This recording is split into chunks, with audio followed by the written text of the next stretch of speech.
What is art therapy and can it be a good career path for you? As I was coaching my clients, I always give the option of art therapy as a possible path to take. But in order to do that, you need to meet some requirements, and I'm going to talk about that in a second. But before that, I want to tell you what art therapy is, because there are so many misconceptions. Art therapy can take any form. It can be with kinesthetic, which means you can have the theater part of the arts. They can act out a play. And this is how they go through the therapy. Another way is music therapy, and one way is the visual arts therapy, painting, drawing, or sculpture. So what is this therapy like? Is it going to be one-on-one? Is it going to be a group setting? It depends on the concept, it depends on the session, but there is one-on-one and there is also group session option as well. What art therapy does, through the process of making art, through creativity, the person faces their own weaknesses or their issues. And then once they address those issues, it is easier to solve them. Another thing is, it's just not because they want to reveal it, they also want to feel control of it. Sometimes we feel out of control. Everything is out of our control. But when we are making a sculpture from a clay, we are in control. We can make it in any shape that we want. We have the control of our acrylic paint. We can paint whatever we want, whatever color we want. And because the patient doesn't have an artistic background and they're not going to show it to the world, they feel more confident and they feel more relaxed during this process. The art therapist asks the question about the process once the painting is finished.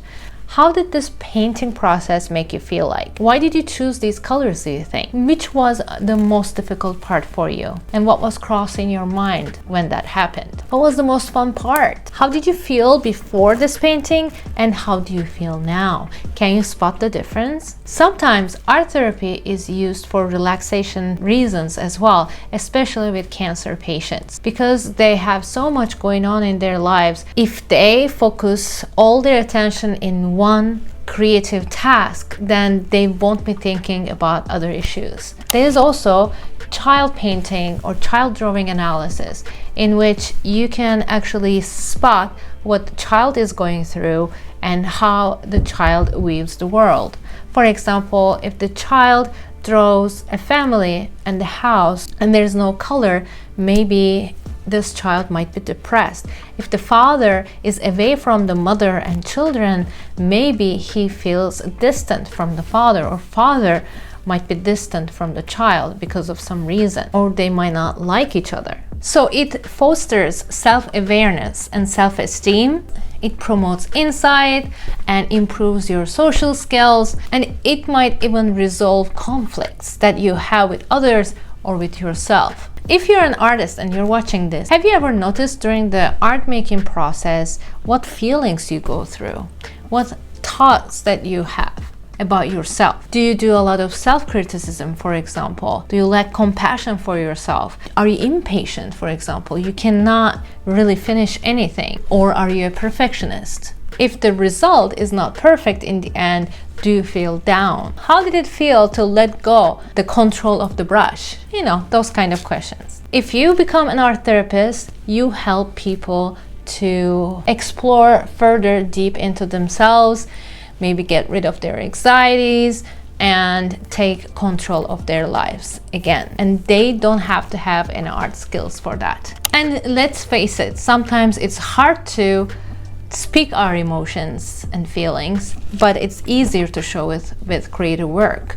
In order to become an art therapist, you need to have a degree in counseling, psychology, or art therapy or art. And then you need to do master's degree in art therapy. Art therapy requires a master's degree, or you can choose a counseling master's degree with coursework from art therapy specifically. I highly recommend you to visit American Art Therapy Association's website. So where can you work? You can work at hospitals, you can work at schools, veterans clinics, psychiatric and rehabilitation facilities, community clinics, crisis centers, forensic institutions, and senior communities. My personal opinion is that art therapy is a great way to understand the troubles that a person is going through, especially how much is an art therapist making right now. Let me Google it for you. 1 second. Their average salary is $47,850. If you live in Boston, I don't think you can survive with this annual income. And it starts from $37,000 and it can go up to $76,340 for now, as of 2023. If you're interested in psychology and art at the same time, I think this could be a perfect career for you. While you're searching for art therapy programs, please make sure that you read carefully which ones are the association approved and which ones are not, and is this master's valid? Is this master's going to help you get the license from the state that you live in? You need to do some research before you apply any of these programs. So if you look at the undergraduate programs of art therapy, the undergraduate tuition and fees in state are $13,120. Out of state is $35,057. If you are looking for a graduate degree, the in-state fee is $11,983 and out of state is $24,035. I don't know how they got this specific numbers, but where I am reading it right now, collegetuitioncompare.com. You can check it out there. So I don't think it's a very expensive program, which is good, but also you need to do masters in order to become a licensed art therapist. So there are pros and cons. I hope you found this video helpful, guys. I talked about other job opportunities for artists. If you haven't watched that yet, it's right here. Please don't forget to hit the like button once in a while.